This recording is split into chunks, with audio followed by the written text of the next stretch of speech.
Night still holds the channel like a clenched fist. Cloudbacks press low over the water, and whitecaps flicker in the dark like the breath of something huge. Ships wait. Thousands of men inside steel hulls, engines idling, orders sealed, futures undecided. On shore, maps lie open under lamps.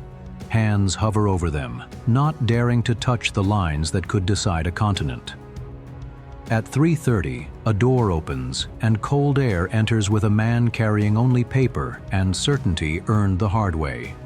He speaks in the measured cadence of someone who knows that one adjective too many can change history.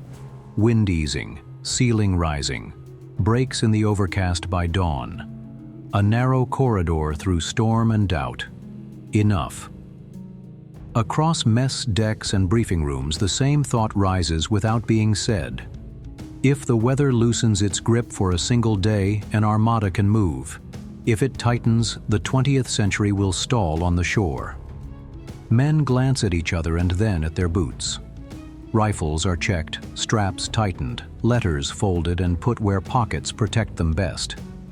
No speeches, only the inventory of small human rituals before a very large gamble.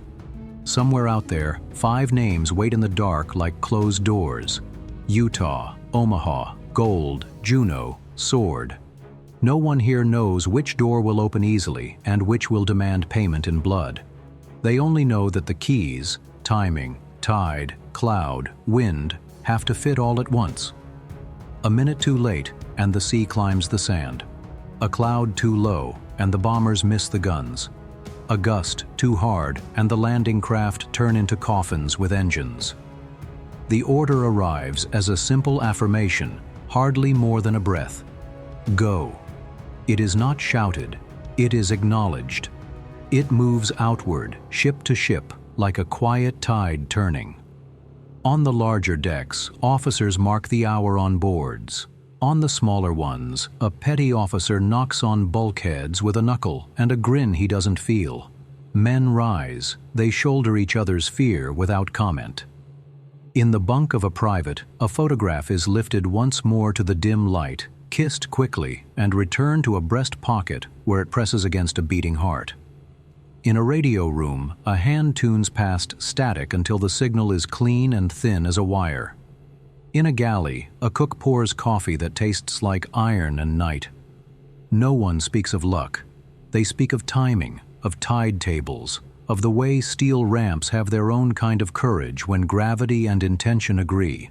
Dawn is not here yet, but its rumor is. A faint paling of the horizon. The kind of light that makes men squint and remember fields far from salt water. Some pray, some swear. Most simply breathe, counting the seconds until breathing becomes running. If the forecast is right, there will be just enough sky for planes to see their targets, just enough sea for boats to hold a straight line, just enough wind to favor the brave without drowning them. If it is wrong, the ocean will write a different chapter in the same cold ink. This is the hour before the world leans forward. A corridor has opened where none should be, a corridor of air, of chance, of will. Through it must pass not only ships and men, but the idea that a single day, cut from rain and fire, can turn the tide of a war. How one weather window opened the road to liberation. Maps are not just paper. They are promises made in rooms far from the places they describe. In late 1943, 3 men agreed to a promise in Tehran: open a Western front, break the spine of a war that had learned to live off delay. The ink dried, the calendar turned, and a word that sounded like a legend took shape in steel and sweat: Overlord. Overlord was the idea. Neptune would be the moment. Between the 2 stretched months of arithmetic done in human lives, training grounds in Britain filled with voices and boots, the clatter of ramps, the cough of engines that had to start in rain as easily as on parade. Men learned a new alphabet: LCAS, LCTS, DD tanks, H hour, letters that reduced fear to something brief and pronounceable. In the chalk downs, whole towns of canvas rose and fell. On quiet beaches, sailors practiced bringing the sea to heel along tape-measured tides. The rehearsals had failures and funerals. Every mistake was recorded, not to be mourned, but to be prevented on a day when prevention would matter more than regret. Across the channel, the enemy poured concrete into the coast and called it a wall. Teeth of steel and minefields lay like traps, set for a future they were sure would come through Calais. That confidence did not grow by itself. Somewhere in the foggy fields of Kent, inflatable armies stood in perfect rows. Wooden planes glittered with paint that pretended to be aluminum. A general who would never leave England saluted a camera. Radios chattered in patterns meant to be overheard. The most dangerous thing the Allies sent to France in the spring of 1944 was not a ship or a plane, but a rumor given shape. The invasion will come at Calais. Believe it. Factories learned the choreography of urgency. Sections of floating harbors, concrete giants with hollow hearts, waited in estuaries like patient beasts. They would become mulberries, ports without cities, harbors without shores. The answer to a question older than gunpowder: how do you feed an army across a moving, hostile floor of water? Engineers rehearsed answers until their hands remembered them better than their minds. Sappers timed explosions to the second. Signalers practiced losing and finding each other across static. In briefing huts, officers taught maps to young men whose world until now had been a street, a field, a classroom. Utah, Omaha, Gold, Juno, Sword, 5 simple names handed to them like keys. This is your door, this is your hour, this is what it will cost. They memorized sand tables, where wooden stakes stood for pillboxes and strings for wire, and tried to believe that the shapes would behave the same when bullets and tide took command of the lesson. And above all of it, the sky. Airfields pulsed day and night. Bombers softening batteries, fighters hunting the hunters, transports rehearsing the solemn ballet of parachutes and gliders that would go first, alone in the dark, to seize the exits and hold the edges of an invasion no one could see yet. Pilots learned the feel of a horizon that could vanish under cloud like a coin under a cup. From Tehran's promise to Britain's preparation, Overlord gathered itself the way a wave gathers, pulling power from a distance, drawing small waters into one. Men who would never meet each other practiced the same motions until their bodies kept time. When they finally stepped into history, it would not be as a crowd, but as a million repeated gestures. Buckle, lift, check, breathe, go. In these months, before a single ramp dropped, a continent began to shift without moving. The day to turn the tide was not chosen by courage alone. It was built from coal and timber, whispers and weather, dummy tanks and real prayers. It was built by hands that would never touch a trigger and by minds that turned deception into a shield. How one promise on paper became a road across the sea. They called it a wall, as if concrete could persuade the sea to obey. The Atlantic Wall ran in jagged sentences along the coast, gun casemates, flooded fields, teeth of steel set into sand. In Normandy, laborers poured and set and poured again, and engineers measured arcs of fire with the confidence of men who believed equations would hold when fear and weather arrived together. General Rommel walked the beaches and saw not a fortress, but a deadline. Defeat them in the water, he argued. If they stand on the sand, we've already lost an hour too many. But there were other clocks in Germany's headquarters. Rundstedt favored the armored reserve inland, a counterblow delivered once the main direction was known. Above both, a Führer who trusted maps more than men kept panzer divisions on a leash only he could release. The result was a defense built from strong parts that did not speak to each other quickly enough. A wall that could bite, but not pivot. Across the Channel, the Allies built a ghost. Operation Fortitude East breathed life into a phantom army in southeast England. An entire order of battle grew from rubber and rumor, inflatable Shermans, wooden Spitfires, fake radio nets chattering like a hive. A respected general, George Patton, was placed at the head of this mirage precisely because the enemy respected him most.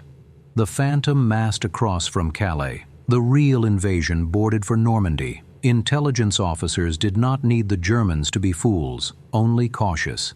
If Calais looked like the greater threat for one more week, the door at Normandy might remain just open enough.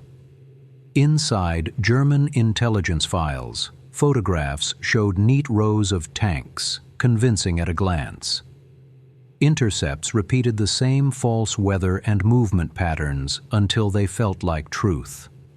In occupied France, double agents let small, plausible lies drip into the right ears. Troop counts, fuel depots, ferry schedules. Nothing spectacular, just enough details to knit a story that held together under curiosity. Deception was not spectacle, it was homework. The wall waited for the wrong visitor. Mines were seeded thickest where the Phantom pointed. Dangerous guns remained pointed at a horizon that would not deliver the main blow. Even after the first reports from Normandy, many German commanders hesitated, parsing the day's violence as a feint before the real storm at Calais. Hours matter in battle. These hours would be spent in argument and authorization chains that stretched to a bunker hundreds of miles away. On the night before the landings, Rommel was in Germany for a family occasion, judging that weather had canceled any immediate attempt. Weather and rumor, working together, had bought the Allies what armies crave most: time. Minutes for paratroopers to seize bridges. Hours for engineers to clear lanes through wire and steel. A morning for ramps to drop while the heaviest fists of the enemy were still drawing back to strike. A wall of concrete stood ready. A wall of assumptions stood taller. And the Phantom across the water, built from canvas and confidence, leaned on both until they bent. How one Phantom army turned a fortress toward the wrong horizon. Midnight pulls the channel tight like a dark sheet, and the sky begins to hum, not with thunder, something steadier, measured, the drone of transports flying low enough to taste the salt. Before anyone touches a beach, the night will receive its first guests: paratroopers, glidermen. They are the punctuation that will fall into sentences no one else can yet read. Inside the C-47s, red light paints faces a dull, unreal shade. Men check each other's harnesses with hands that have done it so often the gesture is calmer than thought. A sergeant taps the altimeter with a gloved finger. Another kisses a small cross. Someone tries to joke and discovers that breath is for counting, not for laughter. The door rattles. The slipstream screams to be let in. The light flips, red to green, theory to gravity. Boots slap metal. Go. The air outside is a sudden fist. Silk snaps. Bodies tumble, then find the quiet geometry of descent. Below, Normandy is not the map from the briefing hut. The hedgerows, the bocage, break the land into small walled secrets. Flooded fields glint like broken glass. Marker lights blink where they should and fail where they must. Flak blooms in ugly flowers that open and die too fast to admire. Sticks scatter.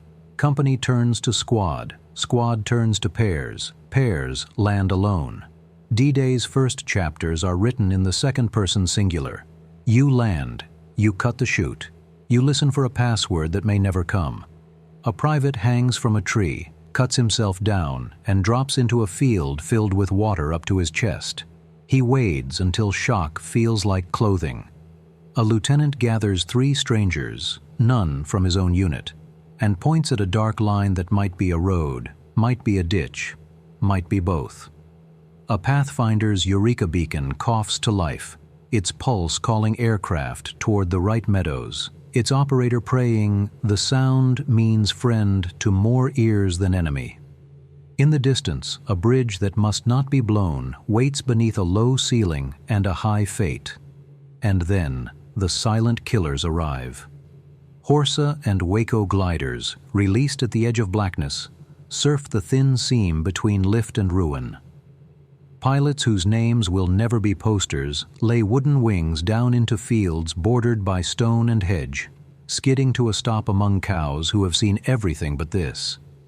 Men spill out, shake off splinters and shock, and move toward their tasks with the matter-of-fact urgency of those who trained for a single minute and have finally found it.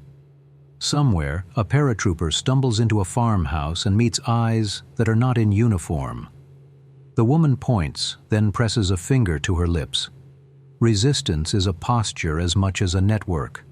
A few words, a hand-drawn arrow, a loaf of bread placed without ceremony. The small alliances of invasion. By dawn, the dark has done its work imperfectly and well. Units are scattered, but exits are held. Roadblocks bloom where plans only hoped. A bridge stands that should have fallen. A causeway is guarded by men who arrived alone and became a company by deciding to be one. The beaches, miles away, do not know it yet, but the night has pulled some teeth from the dragon waiting for them. How 1 hour in the dark taught chaos to obey just enough.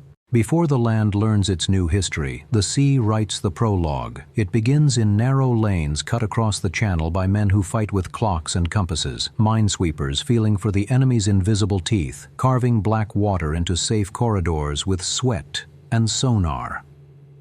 Behind them, destroyers and cruisers hold station like wolves with leashes on, their guns trained on map squares that, in a few hours, will be names spoken forever. Convoys turn from columns into fans.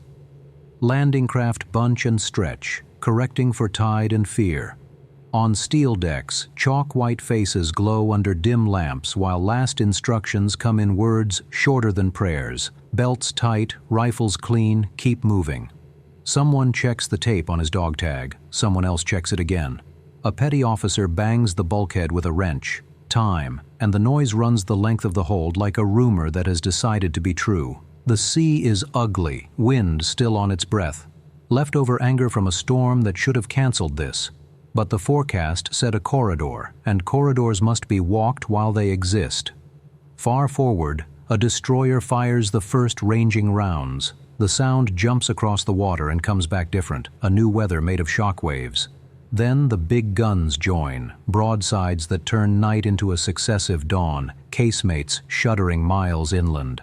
Sand spits into the air, wire hums and snaps, concrete shrieks and stops. Bombardment does not erase defenses, but it loosens the bolts on fate. Signal lamps wink. Aboard command ships, men watch the second hand chew toward H-hour. Radios carry voices with the casual cruelty of static. You are drifting left. Correct. Correct. The men in the small boats see none of this choreography. They see the ramp, the water, the shoulder in front of them, the knuckles of their own hands.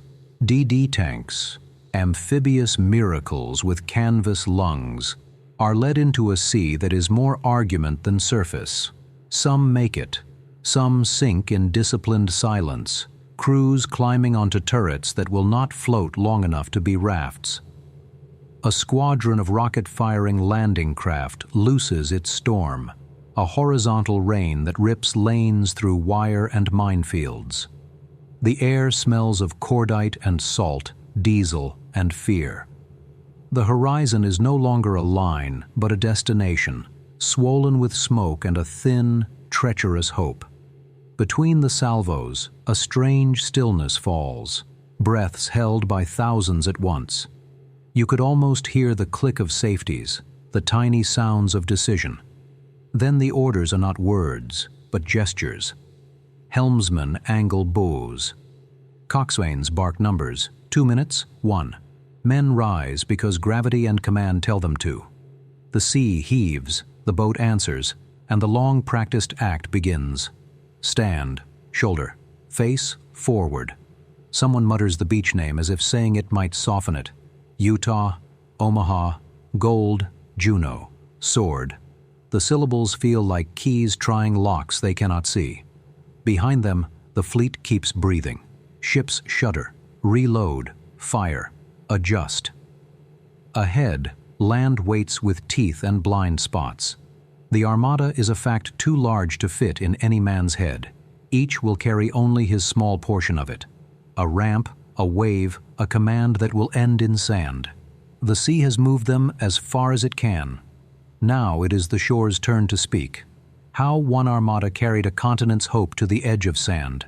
Dawn lifts like a bruise over the right flank of the invasion. Out beyond the surf, bows yaw, noses bite at the tide. A current no one ordered makes its quiet decision and nudges the first wave south, away from the charted landing lanes, away from the densest wire and the most carefully sighted guns.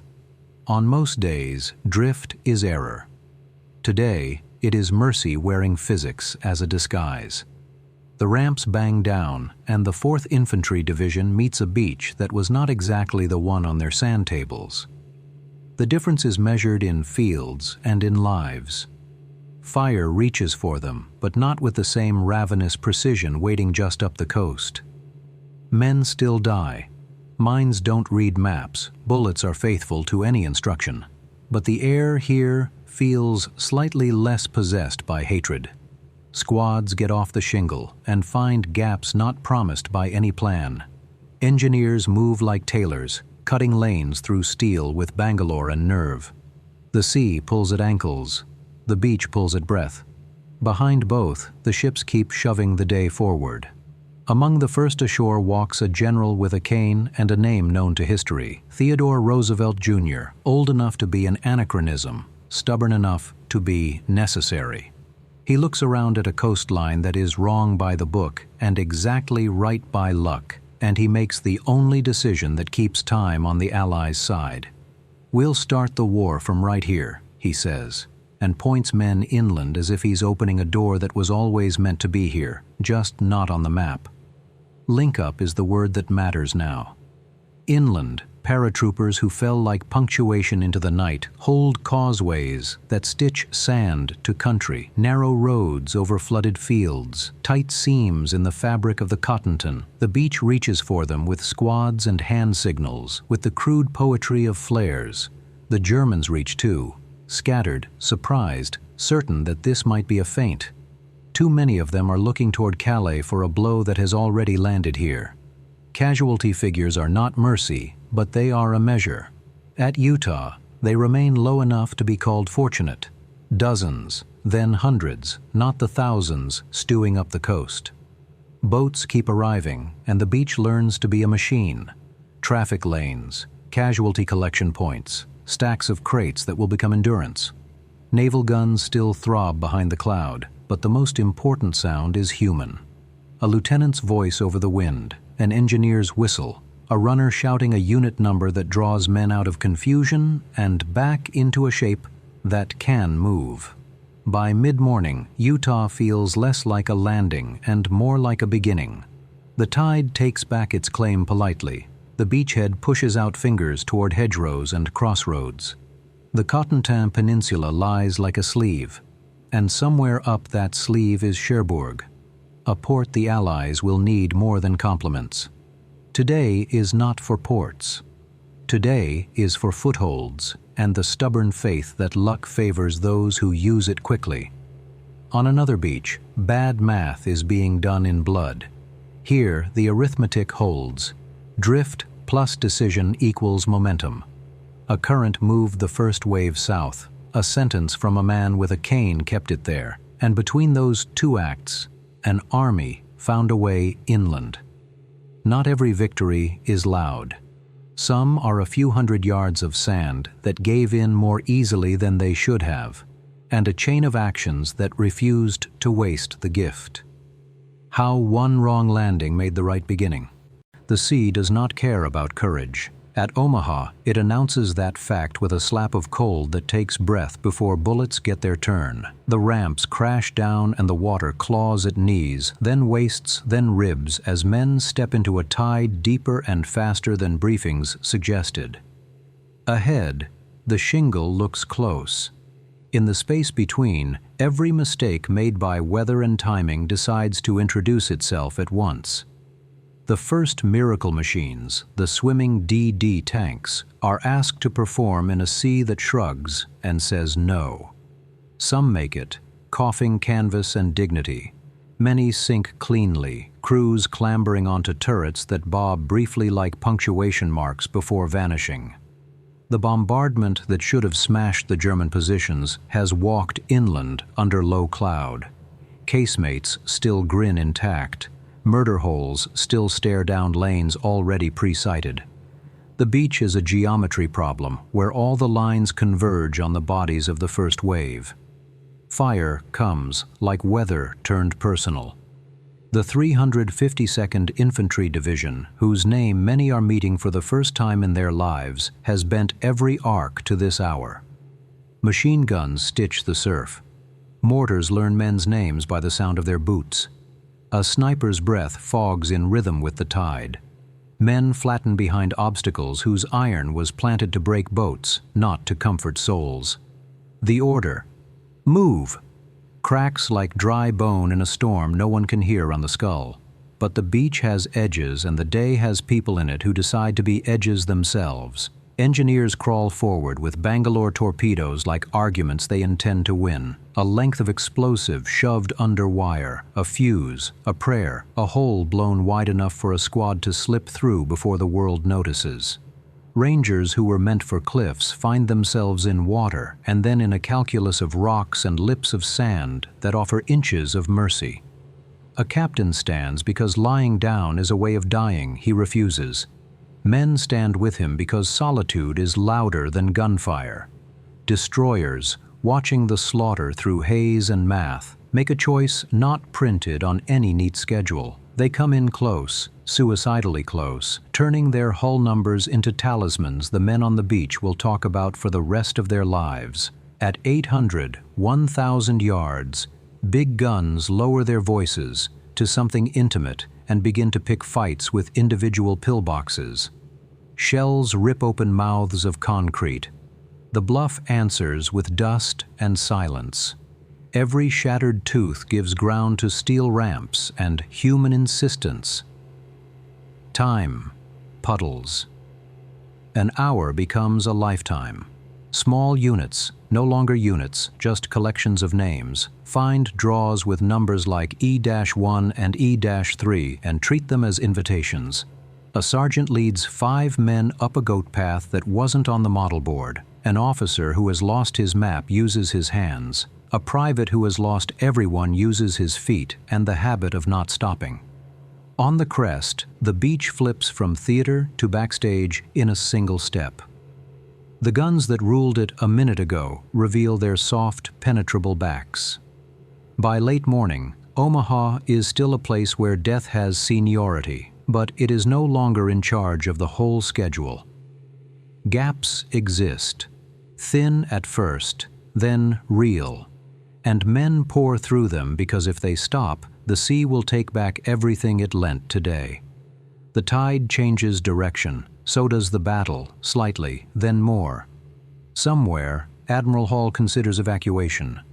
Somewhere else, a young man with sand in his teeth puts the muzzle of his rifle through a slit and pulls the trigger once, and that too is a decision large enough for history. The beach does not forgive, but it begins to forget who owned which minute. The bluff is taken in handfuls and curses. The shingle becomes the memory of a promise kept too slowly, but kept. How one beach almost broke the day, and didn't.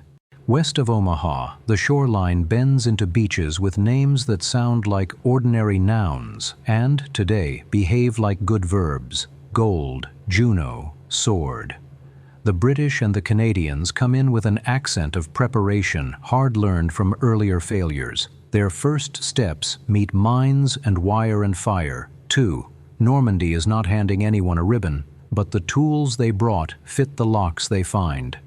Hobart's funnies lead like peculiar saints, aviaries shouldering up to seawalls to vomit fascines and bridges, flails beating lanes through fields of teeth, petard mortars kissing bunkers from distances that feel impolite. Men who yesterday looked at these tanks as circus acts watch this morning as the circus lifts the tent of the day. At Gold, Royal Engineers carve exits with a tradesman's patience under a butcher's rein, and battalions move through as if a door had always been there. At Juno, the first wave absorbs a slap as hard as any landing will give, then turns the cheek into a fist. The Canadians take water and bullets both and still find themselves inland by noon, pushing past small towns whose names will become a family's heirloom. The beach that began as a choke becomes a funnel pointed at the day's work. Cut the Camp Bayou roads, break the spine of the local response, weld your gains to the airborne nails driven into the night. Sword is a blade aimed precisely. British troops come ashore in the shadow of a task older than the war. Take Caen. The city is both prize and problem. Too close not to tempt, too stiff-necked to fall to a rush. But the beach does its part. French commandos under Kiefer sprint through Aueterium with the urgency of men whose home address is today. Farther east, Pegasus and Horsa bridges, seized in a night landing so perfect it reads like myth, still hold. There spans the bones of a route that keeps the Orne crossings in Allied hands. Not everything aligns. By afternoon, the 21st Panzer Division gropes forward between Sword and Juno, a counterattack that arrives like a question mark. For a breath, the day stutters. The map shows teeth again. But Allied air arrives with the casual cruelty of sunlight after storm, and naval guns speak in the old tongue of iron persuasion. The counterblow bends, then bleeds away, leaving smoke and a lesson about speed and skies. Inland, the bocage waits with ambushes built by centuries of farming. Caen refuses to be a Tuesday errand. It will cost weeks and a clever hatred of hedgerows to prise open. But on the beaches themselves, the machine of landing finds its rhythm. Traffic flows. Casualties flow the other way, and a harbor that doesn't yet exist is already being imagined at Arromanches in concrete syllables called caissons. Numbers will be added later and argued forever. The shape is clear now. On the left, the arm of the invasion has lifted, elbow firm, hand pushing inland. Gold grinds forward with British patience. Juno bites and does not let go. Sword points like the name it bears and finds the bridges held for it by men who arrived in the dark and did not misplace the dawn. In a battle that needs every margin, these beaches give the day something Omaha cannot: momentum that isn't mortgaged to miracles. They turn pressure into progress and give the map new weight where it needs it most, a continuous, growing line of Allied possession. How one well-prepared left hook kept the door open for all the rest. Cliffs are supposed to stop stories. At Pointe du Hoc, they try. A black wall of chalk and flint rises straight out of a sea that has not yet decided whether to help or kill. On the plateau above, German guns once pointed at both Utah and Omaha, a single set of fangs with a wide bite. Intelligence says they must be silenced by men, not promises. Rangers answer with a word that has muscle built into it. Ready. The approach is a sick joke written by weather. Swell slaps the bows of small boats. Grapnels coil like sleeping snakes at the Rangers' boots. The coxswain rides the timing of each wave, trying to kiss the cliff instead of marry it. On the count, lines fly, a bouquet of iron claws and hope, arcing up into fog and chalk dust. Some find purchase on the lip, some bounce off like thrown insults. Rocket-fired ropes light and smoke. One line burns and still holds. Above, German fire begins to register what is happening and decides to be insulted too. Climbing a rope under fire is the opposite of poetry. It is physics and fingers. Lead weights on the ends of ladders bite into rock. Men become metronomes of motion. Reach, smash a piton, haul, repeat. Knives cut at the ropes from above. Rangers answer with bursts fired into the blind, into the lip, into the places where hands would be if they were their hands. A ladder breaks and becomes two ladders. Another lands at the wrong angle and becomes a bridge for one heartbeat just long enough. Someone shouts a name and gets silence. Someone else shouts a curse and gets company. At the top, the map earns a smudge. The big guns that justified this madness are not in their concrete beds. The casemates gape like empty sockets. The teeth have been moved back in the jaw. For a second, the world sours around the taste of failure. And then discipline has its say. Patrols spill inland, hugging hedgerows that look like little green walls drawn by a bored god. They find the guns, real ones, 155s, hidden in an orchard, camouflaged with branches, pointed inland along a road that will soon carry the lifeblood of an army. Thermite has a voice when poured into recoil mechanisms, a hiss like a fuse on a secret. Gun after gun is blinded, ruined, made into the kind of sculpture war deserves, ugly and useless. The minute hand keeps moving. Back at the point, casemate mouths spit. Rangers crouch inside blasts that pluck at their jackets, and the day decides that holding is a more complicated verb than taking. Counterattacks come in hungry, are fed smoke and iron, and go away to think about their choices. From the beaches, you can't see any of this detail. You can see, if you know where to look, the faint litter of ladders and ropes that made a vertical road where none should be. You can hear, beneath the thunder of naval guns, a stitched pattern of small arms fire that speaks fluent determination. Pointe du Hoc is a narrow place with a wide consequence. Guns that are not firing at Utah and Omaha, because men climbed where cliffs said they could not. The cliff is still there at day's end. So are too many bodies. But the story does not stop at the waterline.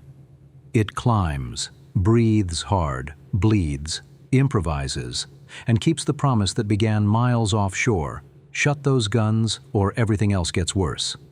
How one vertical mile denied death to two beaches.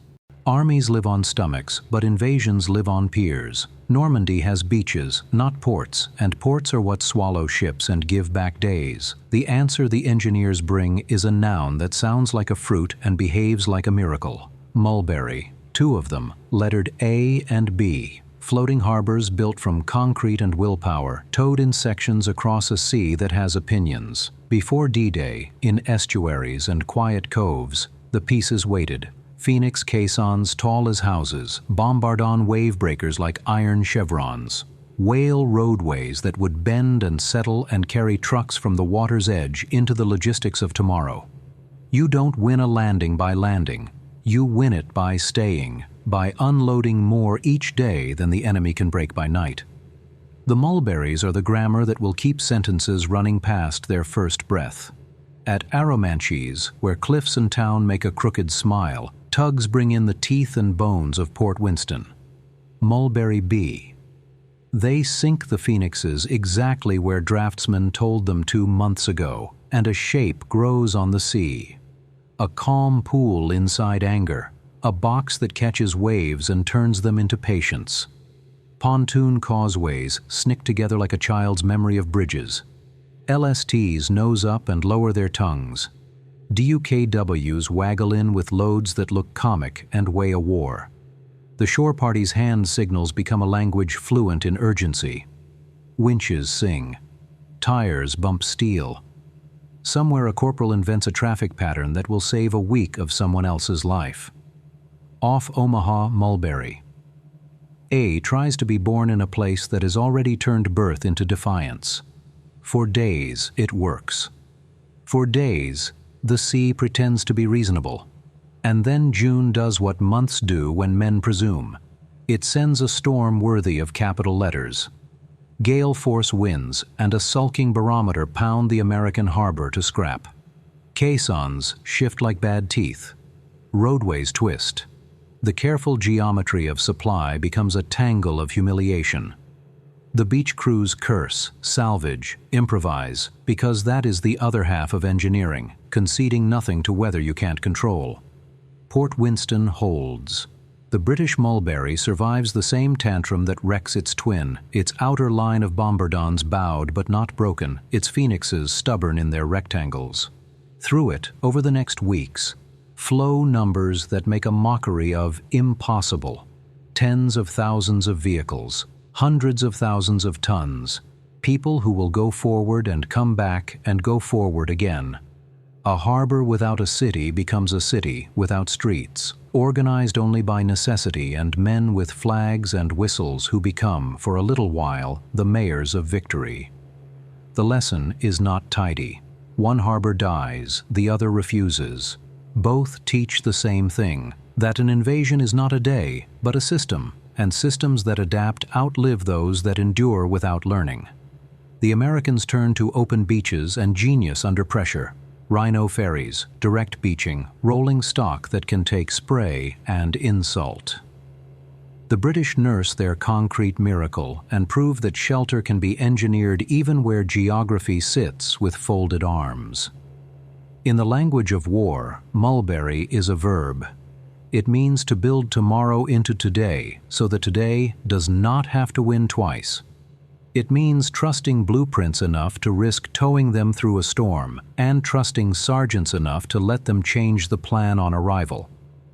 How one artificial harbor turned a landing into a lifeline. Evening thins the light until everything important is outlined in ash and memory. The day that began with a forecast now speaks in footprints and field telephones, in stretches of sand that are no longer arguments but possessions held by breath and stubbornness.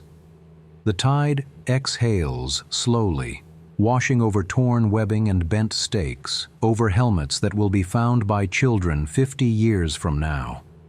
Between the waterline and the hedgerows lies something that did not exist at dawn, a connected band of ground under Allied boots. It is uneven, pocked, incomplete, and it holds. Signals creep through the dusk like insects finding warmth. Utah, linked. Omaha, gaps. Gold, Juno, sword, advancing. Cable drums roll into shallow ditches as if planting roots. Switchboards crackle. A corporal with a pencil becomes the custodian of a mile of conversation. Bulldozers cough to life, shoving order into a landscape designed to refuse it. White-taped lanes appear where the sand is mined with yesterday's intentions, and signs made from ration boxes point trucks toward exits that were theory at noon and are fact at dark. Numbers circulate as rumors awaiting confirmation. More than 150,000 ashore by nightfall. Thousands of casualties whose names are only beginning to resolve. Patchwork advances measured in orchards and crossroads, not cities. On Omaha, dog-eared rosters already look like fiction.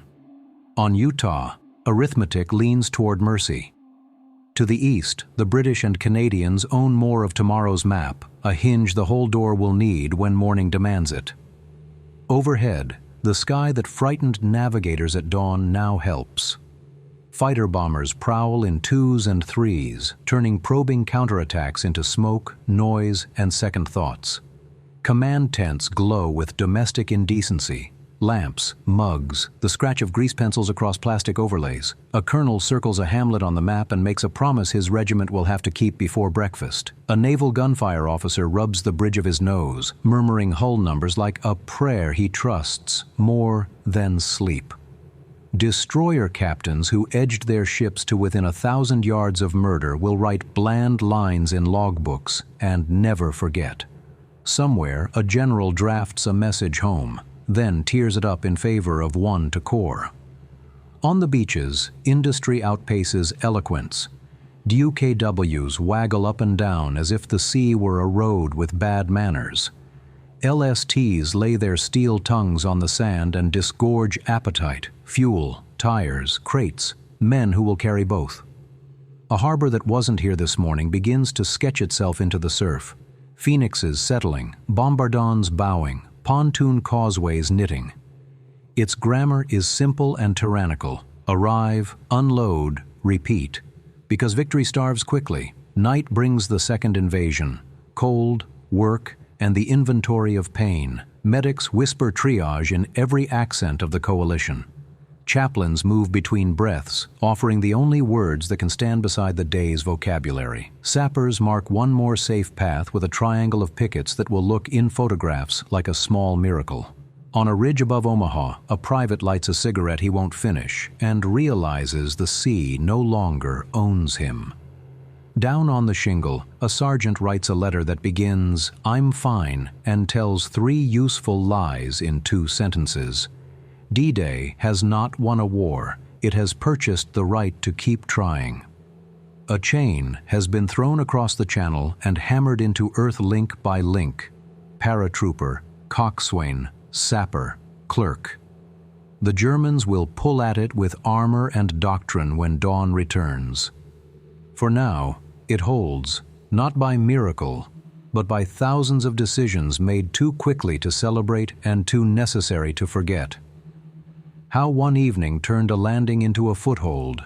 Before maps harden into arrows and totals, the day is a gallery of faces. A medic kneels in sand that has learned too much, tearing tape with his teeth, making order out of red and breath. His hands, more eloquent than any speech, move through the old sequence.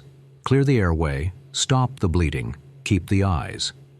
He looks up not to the horizon but to the next pair of boots. He will forget names and remember rhythms. The rasp when morphine finds its mark, the tremor when a tourniquet earns its keep. A chaplain works a strange geometry of comfort, passing between men who turn the same prayers into different music. He wipes a brow, holds a hand until it stops answering, and offers benedictions that mention neither borders nor banners. A cook with forearms like oak turns his range into a sacrament, ladling soup that restores more than calories. A signalman cups a handset against the wind and speaks coordinates that move steel on faith alone. Voice, steady, as if steadiness were ammunition.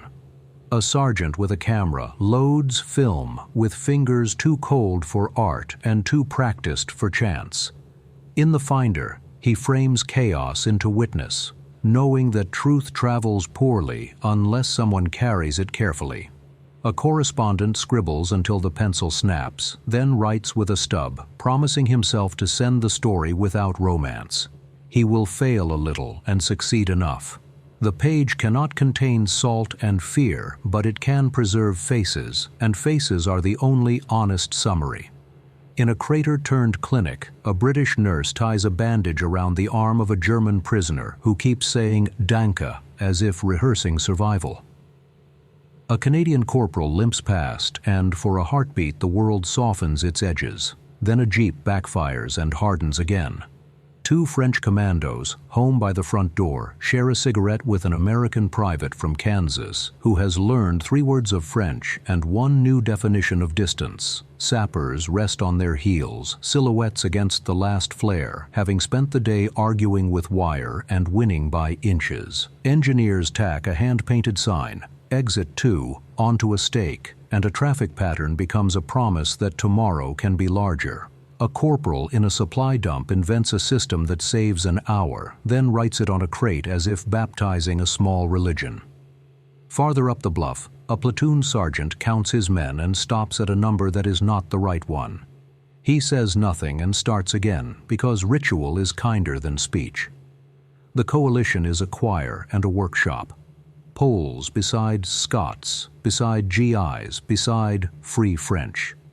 Accents collide and find a common grammar: gesture, shove, grin, go that way. No one here owns the whole picture. Each carries a piece large enough to matter and small enough to lift. Somewhere in the dark, a paratrooper who landed alone at midnight finally hears his own password and answers with a relief that feels like heat.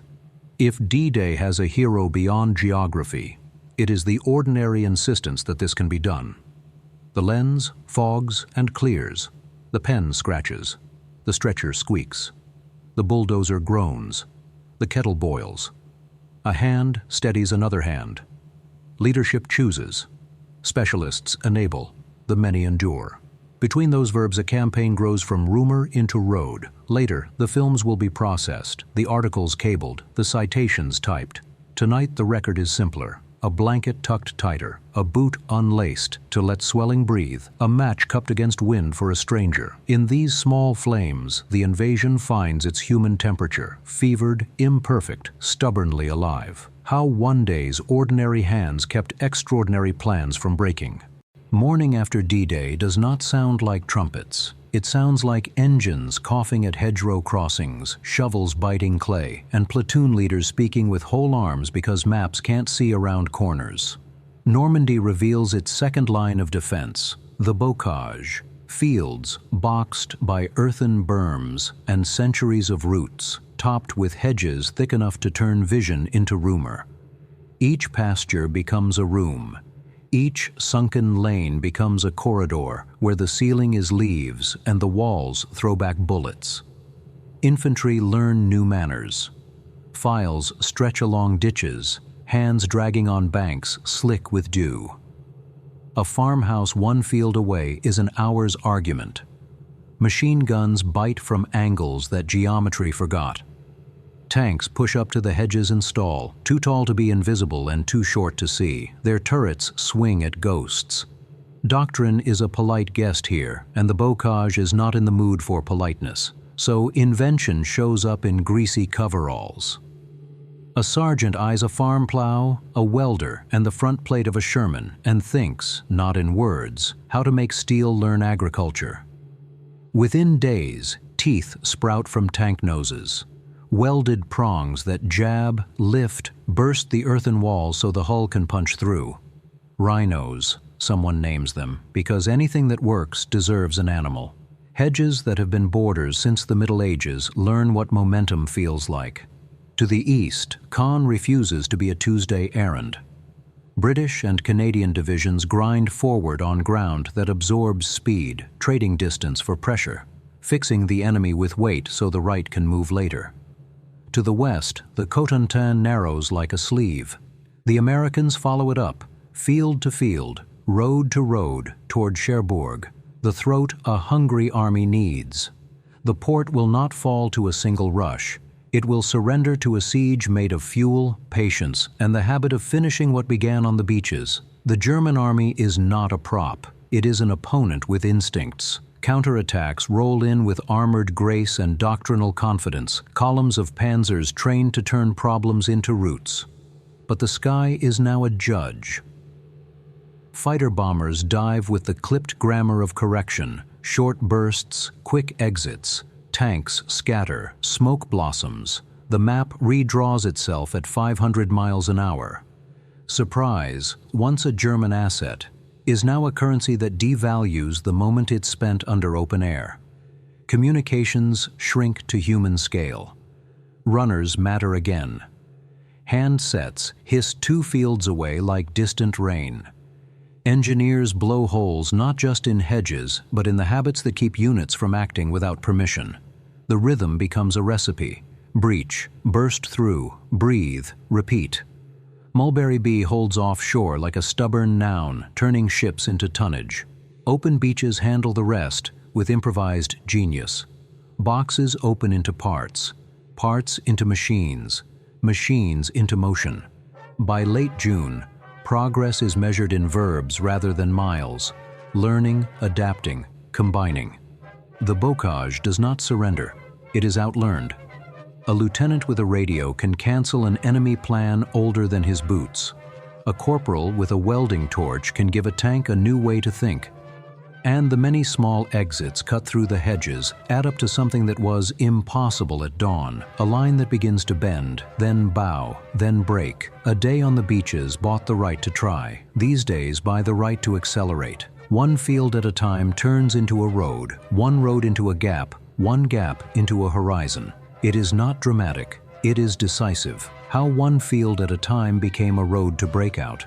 No campaign is a straight arrow. Normandy loops and knots, then tightens into a snare around an army that has stayed too long explaining itself to a map. In July, the air becomes a hammer. Operation Cobra, rows of heavy bombers peeling a seam in the hedgerows so wide that armor can think in strides instead of steps.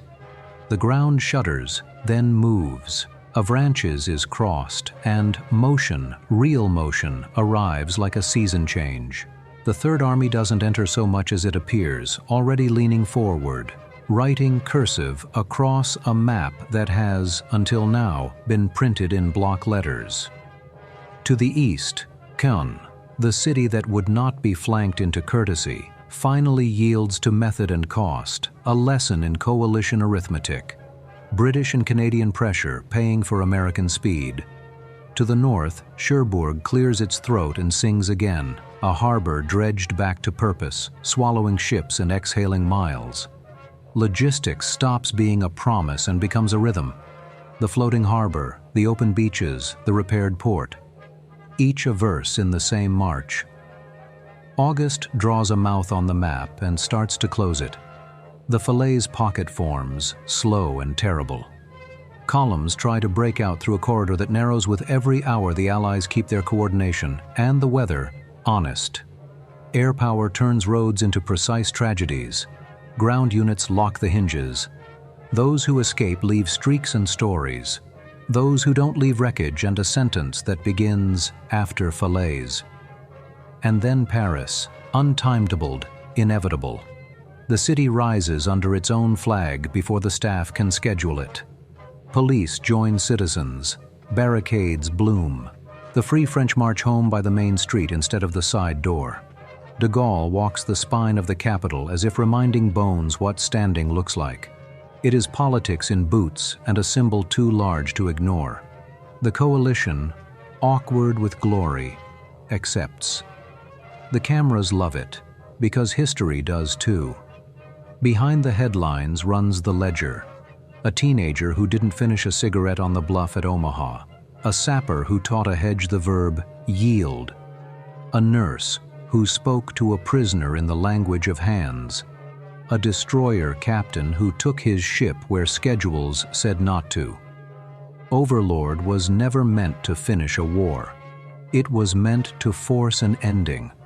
From the weather call in a dim room to the last traffic post on the Seine, the force is visible now, material, moral, mechanical. Germany will still kill and retreat and kill again, but the direction has changed. The Second Front is no longer theory, it's a habit, a pressure that does not sleep.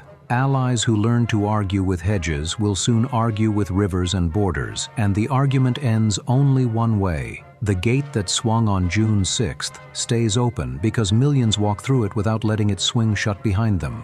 Stand one last time on that gray morning and trace the line forward. It runs through a single whispered go, through a ramp slamming down into cold water, through a boy from Kansas bolting steel teeth onto a tank, through a French woman pointing down a lane at midnight. It crosses a bridge that held, a cliff that yielded, a harbor that floated, and a city that remembered itself. It is not straight. It is true. A day cannot win a war. But a day can open the gate and dare a continent to remember how to walk. On June 6, 1944, the gate swung. The rest is footsteps. How one day opened the gate, and how millions kept it from closing.